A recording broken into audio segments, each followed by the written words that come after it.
Subscribe درس قرآن و حدیث مفتی سجاد الرحمن قاسمی۔ باب نمبر 45،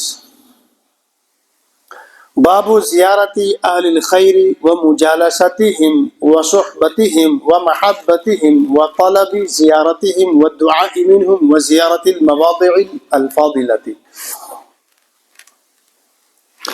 یہ باب ہے نیک لوگوں کی زیارت کرنے کے بیان میں، ان کی مجلسوں میں بیٹھنے کے بیان میں، ان کی صحبت کچھ دیر اختیار کرنے کے بیان میں، ان کے ساتھ محبت کرنے کے بیان میں، اور ان کی زیارت کے لیے کبھی کبھی جانے کے بیان میں، اور ان سے دعا لینے کے بیان میں، اور متبرک مقامات المواضع الفاضلہ، فضیلت والے مقامات، یعنی ایسی جگہوں پہ جو جگہیں برکت کے حصول کا ذریعے ہیں، جو جگہیں اللہ تعالیٰ کی رحمت کے متوجہ ہونے کی جگہیں ہیں، وہاں کی زیارت کیا کرنا، اس بات کے بیان میں۔ چنانچہ اس باب میں کچھ احادیث ہیں۔ چنانچہ سب سے پہلے قرآن کریم کی آیات، اعوذ باللہ من الشیطان الرجیم، قال اللہ تعالی وَإِذْ قَالَ مُوسَى لِفَتَاهُ لَا أَبْرَحُ حَتَّى أَبْلُغَ مَجْمَعَ الْبَحْرَيْنِ أَوْ أَمْضِيَ حُقُبًا إِلَى قَوْلِهِ تَعَالَى قَالَ لَهُ مُوسَى هَلْ أَتَّبِعُكَ عَلَىٰ أَن تُعَلِّمَنِ مِمَّا عُلِّمْتَ رُشْدًا۔ اس باب میں اللہ تعالیٰ کا یہ ارشاد حضرت موسیٰ علیہ السلام سے فرمایا۔ حضرت موسیٰ سے اللہ تعالیٰ نے کیا کہا؟ یاد کرو کہ جب حضرت موسیٰ علیہ السلام نے اپنے خادم سے کہا، وَإِذْ قَالَ مُوسَى لِفَتَاهُ، کیا کہا؟ لَا أَبْرَحُ حَتَّى أَبْلُغَ مَجْمَعَ الْبَحْرَيْنِ أَوْ أَمْضِيَ حُقُبًا، کہ میں اس سفر میں برابر چلا جاؤں گا یہاں تک کہ وہاں پہنچ جاؤں جہاں دو دریا ملتے ہیں، یا زمانے دراز تک اسی طرح چلتا رہوں گا یہاں تک کہ میں اپنی منزل کو پالوں۔ یہ سارا مضمون ہے آخر تک۔ حضرت موسیٰ علیہ السلام نے ان سے کہا کہ ان سے جن کا حکم ہوا تھا حضرت موسیٰ کو ان سے ملاقات کرو، یعنی کہ حضرت خضر سے کہا، کیا موسیٰ نے کہا کیا میں آپ کے ساتھ رہوں، یعنی آپ کی صحبت اختیار کروں، آپ کے مجلس میں بیٹھوں، اس شرط کے ساتھ جو علم آپ کو سکھایا گیا ہے اس میں سے مجھے بھی کچھ سکھا دیں گے۔ قرآن کریم کی اس آیت کی طرف اشارہ کیا۔ یہ واقعہ ہے دراصل حضرت موسیٰ علیہ السلام کو سورہ کہف کا، کہ حکم ہوا کہ تم میرے ایک بندے کے پاس جاؤ اور ان سے کچھ دیر صحبت حاصل کر کے کچھ سیکھو۔ سورہ کہف میں اس واقعے کو ایک رکوع میں بیان کیا، بلکہ دو رکوع میں۔ پہلا رکوع تو اسی واقعے کی طرف ہے اور دوسرا پھر اس کے نتائج پر مرتب کیا ہوئے اس کے اوپر۔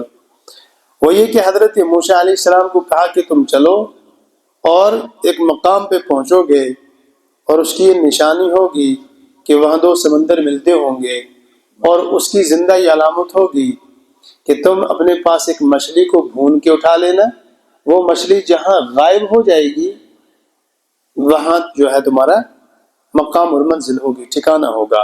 حضرت موسیٰ علیہ السلام چلے اور اپنے ساتھ اپنے خادم یوشع بن نون کو لے چلے اور کہا کہ دیکھو بھائی، مجھے تو چلنا ہے یہاں تک کہ میں دو دریاؤں کے ملتقا پر پہنچ جاؤں، مجمع البحرین، دو دریاؤں کے سنگم تک، اور یہ کہ اگر مجھے وہ منزل نہیں ملتی ہے تو جب تک مجھے وہ نہ مل جائے جن کی ملاقات میرے اوپر لازم ہے، یعنی کہ حضرت خضر، تو تب تک میں چلتا رہوں گا چاہے کتنا لمبا مدت دراز مجھے چلتا رہنا پڑے۔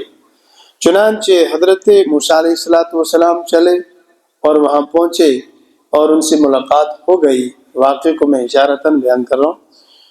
تو فرمایا کہ حضرت خضر علیہ السلام سے ملاقات پہ کہ حضرت اگر میں آپ کی صحبت اختیار کروں تو کیا مجھے اجازت ہوگی؟ اور آپ کی صحبت اختیار کرنا اس لیے ہے کہ میں چاہتا ہوں کہ اللہ تعالیٰ نے آپ کو جو اپنا علم دیا ہے اور اپنے علوم کے اسرار میں سے کچھ اسرار دیے ہیں، ان میں سے مجھے بھی کچھ عطا فرمائیں۔ تو قرآن کریم کی اس آیت کے ذریعے سے معلوم ہوا کہ اگر کسی کے پاس کوئی چیز ہے، حضرت موسیٰ پیغمبر ہے، ظاہر وقت کا پیغمبر، وہ سب سے زیادہ عالم بالناس ہوتا ہے، وہ تو عالم الناس، لوگوں کا اس وقت کا سب سے بڑا واقف کار عالم ہوتا ہے، لیکن اس کے باوجود حضرت خضر علیہ السلام کے پاس جو اسرار اور بھید تھے، چونکہ حضرت موسیٰ ان سے واقف نہیں تھے، جیسے اللہ تعالیٰ نے فرمایا کہ ان کی صحبت میں کچھ دیر جاؤ۔ معلوم ہوا کہ اگر بندے کے پاس کتنا ہی کیوں نہ کچھ ہو، لیکن کچھ دیر ان کی صحبتوں میں جایا جانا چاہیے جو ان سے زیادہ اللہ تعالیٰ کے علوم و اسرار سے واقف کار ہوں، اور جن کی صحبتیں انسان کی زندگی پر اثرات اور ایفیکٹس مرتب کرتے ہوں۔ دوسری آیت ہے وقال تعالی واصبر نفسك مع الذين يدعون ربهم بالغداة والعشي يريدون وجهه۔ اللہ تعالیٰ نے فرمایا حضرت رسول اکرم صلی اللہ علیہ وسلم کو خطاب فرماتے ہوئے فرمایا کہ واصبر نفسك، یا رسول اکرم صلی اللہ علیہ وسلم اپنے آپ کو ان لوگوں کے ساتھ اور روک کے رکھو جو صبح و شام یعنی علی الدوام پابندی کے ساتھ اپنے رب کی عبادت محض اس کی رضا کی خاطر کرتے ہیں۔ سورہ کہف کی آیت کریمہ بھی ہے۔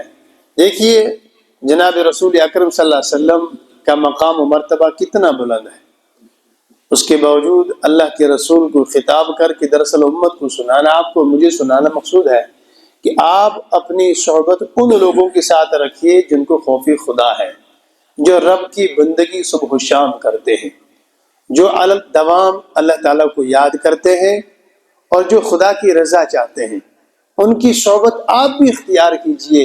ورنہ ظاہر رسول اکرم صلی اللہ علیہ وسلم کی شخصیت ایسی تھوڑی نہ تھی کہ دوسروں کے اثر کو قبول کرتی اور دوسروں کے اثرات کو اپنے اندر آنے دیتی، حاشا وکلا، کبھی نہیں۔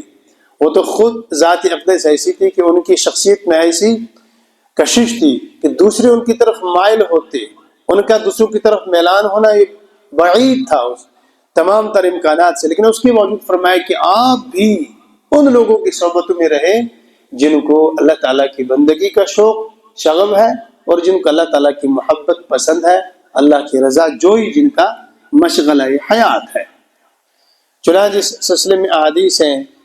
عن انس رضی اللہ تعالیٰ عنہ قال قال ابو بکر عمر رضی اللہ تعالیٰ عنہما بعد وفات رسول اللہ صلی اللہ علیہ وسلم انطلق بنا الى ام ایمن رضی اللہ عنہا نزورها كما كان رسول الله صلى الله عليه وسلم يزورها فلما انتهى إليها بكت فقال لها ما يبكي أما تعلمين أن ما عند الله خير لرسول الله صلى الله عليه وسلم فقالت إني لا أبكي إني لا أعلم أن ما عند الله تعالى خير لرسول الله صلى الله عليه وسلم ولكن أبكي أن الوحي قد انقطع من السماء فهيجتهما على البكاء فجعلا يبكيان معها رواه مسلم۔ حضرت انس بن مالک رضی اللہ تعالیٰ عنہ اس حدیث کو بیان کرتے ہیں کہ حضرت ابوبکر صدیق رضی اللہ تعالیٰ عنہ نے حضرت عمر رضی اللہ تعالیٰ عنہ سے حضور صلی اللہ علیہ وسلم کی وفات کے بعد فرمایا ایک دن کہ ہمارے ساتھ ام ایمن کے پاس چلو کہ ہم ان کی زیارت کرنا چاہتے ہیں۔ ام ایمن کو نام سنا ہوگا ام ایمن کا، یہ وہ خاتون ہیں خوش قسمت جو رسول اکرم صلی اللہ علیہ وسلم کی پرورش کیا کرتی تھی، اور ان کا دودھ بھی آپ صلی اللہ علیہ وسلم نے کچھ عرصہ پیا ہے، اور جس کو دائیہ کہتے ہیں۔ جیسا کہ رسول اکرم صلی اللہ علیہ وسلم ان کی زیارت کیا کرتے تھے، ہم بھی ان کی زیارت کو چلیں۔ چنانچہ جب ہم ام ایمن کے پاس پہنچے تو وہ رونے لگی۔ حضرت ابوبکر صدیق اور عمر نے رضی اللہ عنہما نے پوچھا ان سے آپ کیوں رو رہی ہیں؟ کیا آپ کو معلوم نہیں کہ اللہ رب العزت کے پاس رسول اکرم صلی اللہ علیہ وسلم کے لیے دنیا سے بہتر اور افضل ثواب موجود ہے؟ یعنی اللہ کے ہاں رسول اکرم صلی اللہ علیہ وسلم کا اتنا اونچا اعلیٰ مقام ہے، اور آپ ان کے لیے روتی ہیں چونکہ ان کو لگا کہ یہ رسول اکرم صلی اللہ علیہ وسلم کی محبت میں رو رہی ہیں۔ تو وہ کہنے لگی یہ تو مجھے بھی معلوم ہے کہ خدا کے پاس رسول اللہ صلی اللہ علیہ وسلم کے لیے بہترین ثواب اور بدلہ ہے، میں اس وجہ سے نہیں روتی، بلکہ میں اس وجہ سے روتی ہوں کہ قیامت تک کے لیے وحی کا سلسلہ اب آسمان سے زمین کا منقطع ہو گیا۔ آئے ہائے ہائے، کتنی بڑی بات!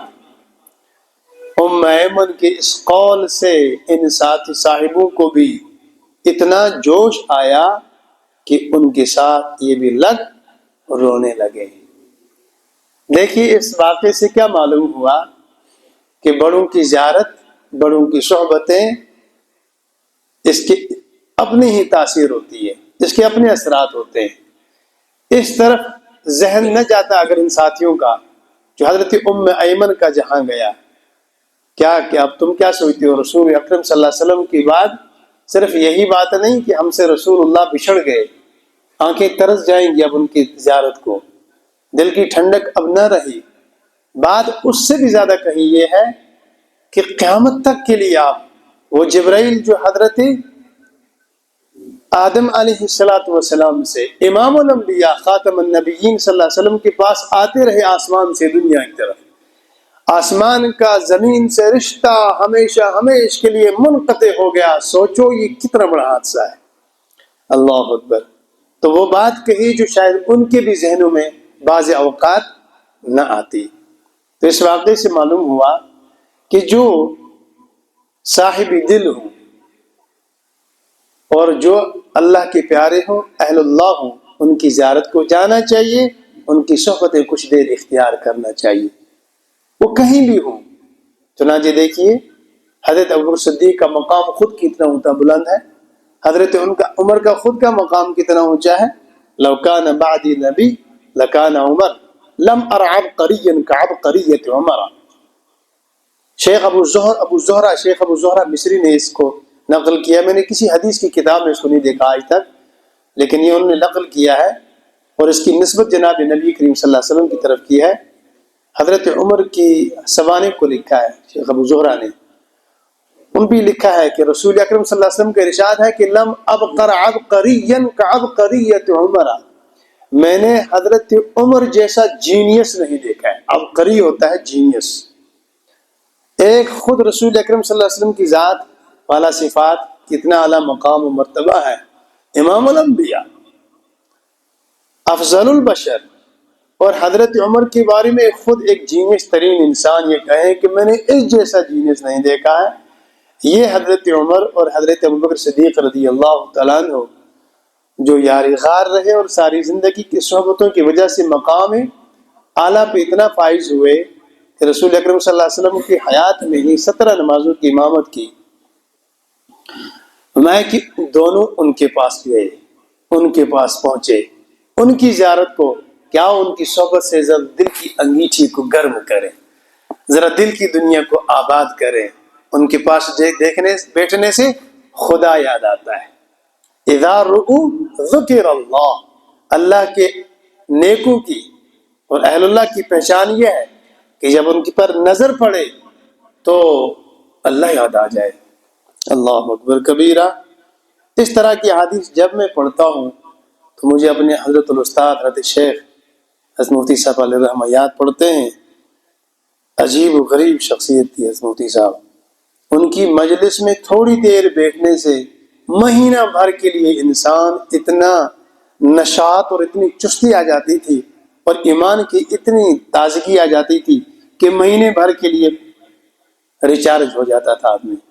اللہ غریق رحمت فرمائے، اللہ ان کی درجات کو بلند فرمائے۔ ان کی بات تو یتیمی کا احساس ہوتا ہے۔ وعن ابی ہریرہ رضی اللہ تعالی عنہ عن النبی صلی اللہ علیہ وسلم أن رجلا زار أخا له في قرية أخرى فأرسل الله تعالى على مدرجته ملكا فلما أتى عليه قال أين تريد؟ قال أريد أخا لي في هذه القرية. قال هل لك عليه من نعمة تربها عليه؟ قال لا غير أني أحببته في الله تعالى. قال فإني رسول الله إليك بأن الله قد أحبك كما أحببته فيه. رواہ مسلم. ساتھیو، جب بھی کہیں رسول اللہ آئے صلی اللہ علیہ وسلم تو ضروری نہیں کہ وہ اس سے مراد اللہ کے رسول ہوں. جیسے کہ یہاں پر ہمارے بعض ساتھی صلی اللہ علیہ وسلم پڑھ رہے ہیں، اس سے مراد ہے فرشتہ، اللہ کا قاصد. حضرت ابو ہریرہ رضی اللہ تعالیٰ عنہ رسول اکرم صلی اللہ علیہ وسلم سے نقل فرماتے ہیں کہ ایک شخص نے اپنے بھائی کی دوسرے شہر میں جا کر زیارت کی. گھر سے نکلا دوسرے شہر کی طرف زیارت کرنے کو، تو اللہ تعالیٰ نے اس کے راستے پر ایک فرشتہ متعین فرما دیا، یا پھر یہاں سے گزرے گا تو اس کی ملاقات کرنا. چنانچہ جب وہ شخص اس راستے پر آیا تو فرشتے نے کہا کہ آپ کہاں کا ارادہ رکھتے ہیں؟ اس شخص نے جواب دیا کہ میرا اس شہر میں ایک بھائی ہے، میں اس سے ملاقات کا ارادہ رکھتا ہوں. فرشتے نے پوچھا کیا آپ کی اس کے پاس کوئی عمدہ چیز ہے جس کے لیے آپ کوشش کر رہے ہیں؟ یعنی آپ کی اس کے پاس کوئی چیز ہے جو آپ لینا چاہتے ہیں اس سے؟ کیا آپ کو اس پر قرض ہے، اس کا مطالبہ ہے، یا اس کی یا کوئی یعنی کوئی دنیاوی تعلقات ہیں، کوئی دنیاوی مقصد ہے، اس لیے جا رہے ہو؟ اس نے کہا اس کے علاوہ اور کوئی بات نہیں کہ میں محض اللہ کی وجہ سے اسے محبت کرتا ہوں. سنا، دنیا کی کوئی مطلب نہیں ہے، اسبابی دنیا کی خاطر نہیں. اس سفر میں مجھے دنیا کی کوئی غرض نہیں ہے، بس بات صرف اتنی سی ہے کہ میں اس سے محبت کرتا ہوں، اور وہ بھی کس لیے؟ اللہ کے لیے، اس لیے اس کے پاس جا رہا ہوں. فرشتے نے کہا میں تمہاری طرف اللہ کا قاصد ہوں. بشے چکن سوز نامتن اللہ تعالیٰ سے طرف یہ بتانے کے لیے کہ اللہ تم کو دوست رکھتا ہے، یہ بتانے کے لیے کہ اللہ تم سے محبت کرتا ہے. کیوں؟ چونکہ تم اللہ کے محبوب سے محبت کرتے ہو، وہ اللہ کا پیارا ہے جس کی طرف جا رہے ہو، وہ خدا دوست ہے. تو خدا دوست کا دوست بھی دوست ہوتا ہے، لہذا تمہیں اللہ تم سے محبت کرتا ہے جیسا کہ تم اس سے اللہ کے لیے محبت رکھتے ہو. معلوم ہوا کہ نیک لوگوں کی صحبتوں اور نیک لوگوں کی محبتیں یہ خود قرب خداوندی کا ذریعہ ہے، یہ خود اللہ کی نزدیکی کا ذریعہ ہے. وعنه قال قال رسول الله صلى الله عليه وسلم من عاد مريضا أو زار أخا له في الله ناداه مناد بأن طبت وطاب ممشاك وتبوأت من الجنة منزلا. رواہ الترمذی. حضرت ابو ہریرہ رضی اللہ تعالیٰ عنہ ہی اس روایت کو بھی بیان فرماتے ہیں کہ حضرت رسول اکرم صلی اللہ تعالیٰ علیہ وسلم نے فرمایا جو شخص بیمار کی عیادت کو چلے یا اپنے بھائی سے محض اس کی رضا کی خاطر زیارت کرنے کو چلے تو اس کو ایک منادی کی پکار ہوتی ہے، یعنی اس کو ایک پکارنے والا پکارتا ہے، ندا دیتا ہے کہ تجھ کو خوشی ہو اور تیرا چلنا مبارک ہو. بِأَن طِبْتَ، اصل میں طِبْتَ کا ترجمہ یہ ہے کہ تو اچھا رہے، تو خوش رہے، خوشیاں تیرے قدم چومیں، پھول کلیاں تیرے تیری قدموں کی منزل، تیری قدموں کی خاک بنے، تجھ کو خوشی ہو، تیرا چلنا مبارک، اور تجھ کو بہشت میں بڑا مرتبہ حاصل ہو. جا، اللہ کے ہاں تیرا بڑا مرتبہ اور مقام ہے. بہشت یہ کن کے لیے؟ یہ اللہ کے نیک بندوں کے لیے ہے. اس سے معلوم ہوا کہ اپنے رشتہ داروں کے پاس گاہے بگاہے جانا یہ باعث اجر و ثواب ہے. اس لیے اپنے رشتہ داروں کے پاس جانا چاہیے. اس لیے نہیں کہ جناب تعلق داری ہے، آج زوری کیا سب کچھ مطلب کی دنیا ہے. تعلقات اس بنیاد پہ رکھتے ہیں تو چھن پتہ کی معلوم نہیں ہے کب وقت پلٹے گا، ہمیں بندے کی ضرورت پڑے گی. اس لیے سلام دعا رکھو ہر شخص. اس لیے بھائی کا بھائی سے رشتہ، دوست کے دوست سے دوستی، احباب کے آپس میں تعلقات، پڑوس کا پڑوسی سے رشتہ صرف اس بنیاد پر ہے وہ تھا وہ سلام دعا. کیا ایسا نا خبر کا روایت مشکل وقت یا ضرورت. حالانکہ صرف اس وجہ سے تعلقات کے لیے انسان اپنے زندہ رکھے جائے, کسی کی زیارت کرے, ملاقات کرے کہ ہمارے رشتہ دار ہیں, اللہ کے لیے یہ باعث اجر و ثواب ہے. سوچنے کیا فرمایا, فرمایا کہ جن قدموں سے تو چل کے چلا وہ قدم مبارک, تیرا چلنا مبارک. وعن نبی موسیٰ الاشعری رضی اللہ تعالیٰ عنہ ان النبی صلی اللہ علیہ وسلم قال انما مثل الجلیس الصالح وجلیس السوء كمثل المسك حامل المسك ونافع الخلكير فحامل المسك اما ان يحذيك واما ان تبتاع منه واما ان تجد منه ريحا طيبة ونافع الخلكير اما ان يحرق ثيابك واما ان تجد منه ريحا منتنة تاکہ نیچے رواہ بخاری و مسلم. حضرت ابو موسیٰ الاشعری رضی اللہ تعالیٰ عنہ بیان کرتے ہیں کہ حضرت رسول اکرم صلی اللہ علیہ وسلم نے فرمایا کہ نیک اور بد ساتھی کی مثال, اچھے اور برے دوست کی مثال اس شخص کی سی ہے کہ جو کہ مشک کو رکھنے والا ہو اور بھٹی دھوکنے والا ہو. فرمایا کہ دو مثال, اچھے کی مثال جس کے پاس عطر ہے, عطر فروش ہے, مہک خوشبوئیں بکھیرتا ہے, اور برے ساتھی کی مثال بھٹی دھوکنے والا. بھٹی دھوکنے والا یعنی کہ جو آپ دیکھنا جو لوہے وغیرہ کو کوٹتے ہیں نا, تو اس کے لیے وہ ہوتی ہے انگیٹھی بھٹی, اس کو وہ پھونک دیتے ہیں وغیرہ تاکہ آگ گرم ہو اور اس میں لوہا وغیرہ ڈال کے گرم کر کے اس کو کوٹے, اس کو کہتے ہیں بھٹی دھوکنے والا.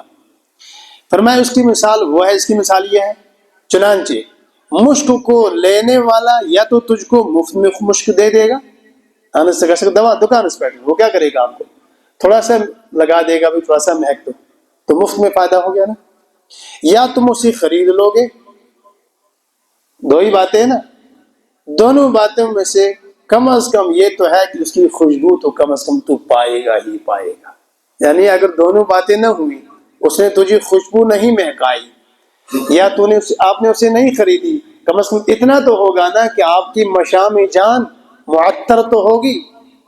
پتہ نہیں مشام جان سمجھے کہ نہیں سمجھے, ناک کا وہ والا حصہ جو خوشبو کا احساس رکھتا ہے اس کو اردو میں کہتے ہیں مشام جان, مشام جان. تو کم از کم مشام جان تو معطر ہوگی, کم از کم دماغ کے خلیے تو کھلیں گے, تو اس کی خوشبو کو کم از کم تو پائے گا. یہ ہوگی اچھے ساتھی کی مثال.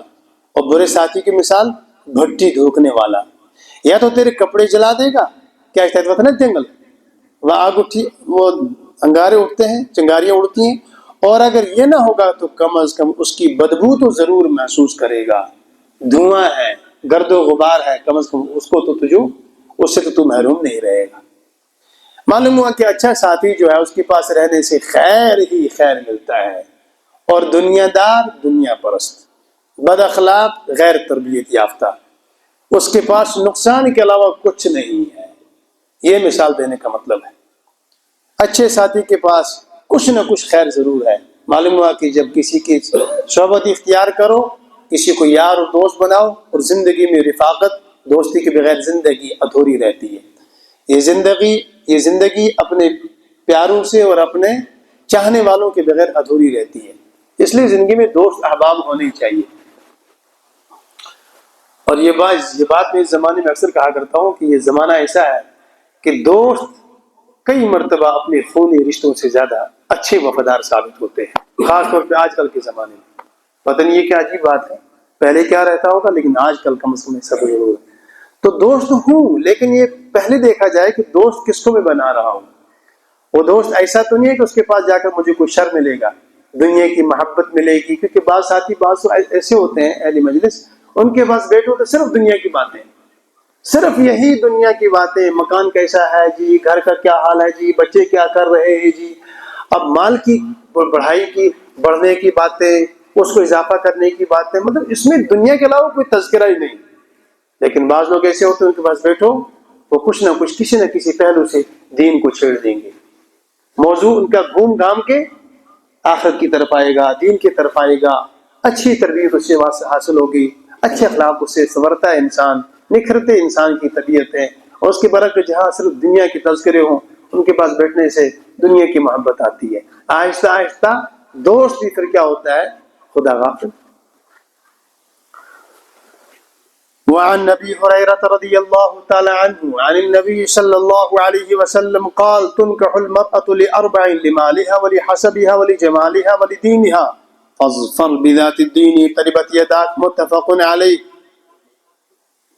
سیدنا ابو ہریرہ رضی اللہ تعالی عنہ حضرت رسول اکرم صلی اللہ علیہ وسلم کا ارشاد نقل فرماتے ہیں، فرمایا کہ رسول اللہ صلی اللہ علیہ وسلم نے فرمایا، لوگوں تمہیں پتہ ہے عورت سے 4 چیزوں کی بنیاد پر شادی کی جاتی ہے، یعنی یہ 4 بنیادیں عموماً ہوتی ہیں جن کو دیکھا جاتا ہے عورت کے نکاح کے وقت، یعنی اس کو چوز کرنے کے وقت۔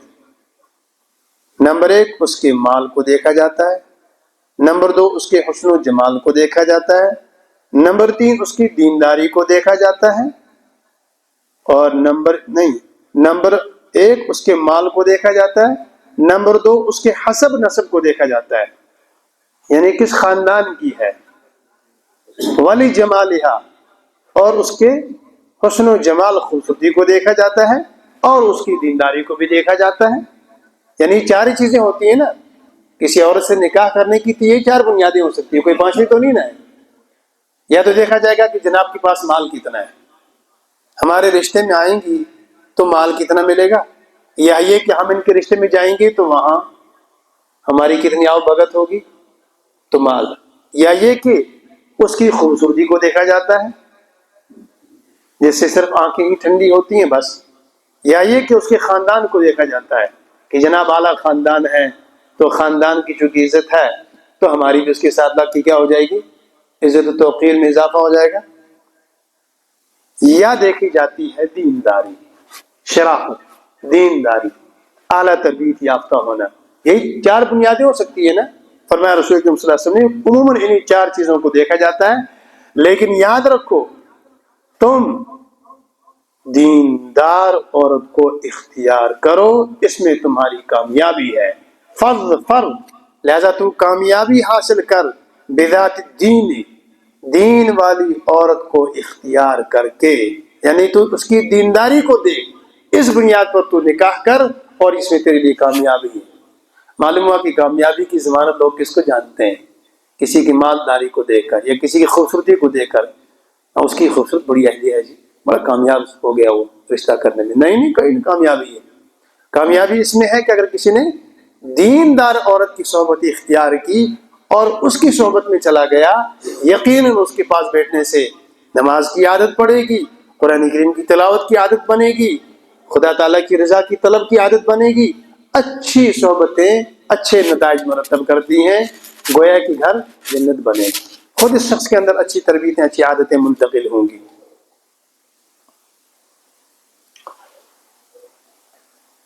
سبحان ربك رب العزة عما يصفون وسلام على المرسلين والحمد لله رب العالمين وما علينا إلا البلاغ۔ Thanks for watching Mufti Sajjadur Rahman Qasmi Dars Quran و Hadith۔